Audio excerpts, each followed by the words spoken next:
Something else that can be really beneficial for providers in preventing burnout is boundary setting.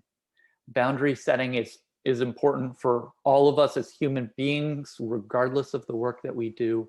But when the work is as stressful and emotionally laden as service provision is to people experiencing homelessness, having good boundaries is essential. And so what this means is, having the boundary that once my shift is done, I'm not taking work calls. I'm not responding to work emails. I am putting my trust that if something comes up, that another team member will take care of it. And that's a team member that is currently working. And so these boundaries are really important so that the home and work life don't become blurred.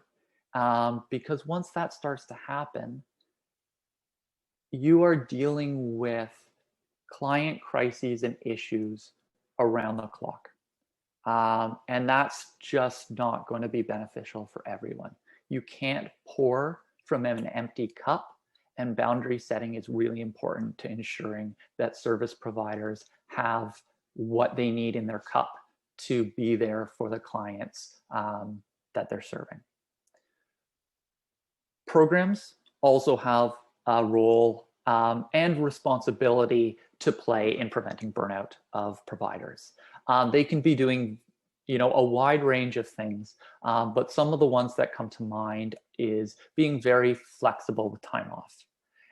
And that can even be small changes with regards to what time off means. So instead of sick leave, which naturally many people associate with medical time off, physical health problems, physical illness, changing that to wellness leave, where providers can take that, no questions asked. Recognizing that providers working in community programs with people experiencing homelessness are often underpaid. They are doing very, very, very difficult work for wages where in some other settings, working with a similar population, they would be paid much more. And so wherever possible, increasing wages of those that work in shelters, that work in drop-in programs, that work in street outreach, that are doing this work because that communicates this work is important and we recognize it and are rewarding the importance of this work.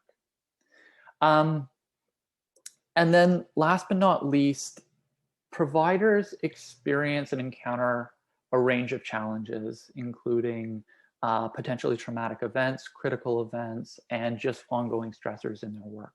And for some providers, they're doing this without needed supervision. They don't have access to somebody who can be an outlet and a sounding board for what it is they're experiencing and working through with their clients.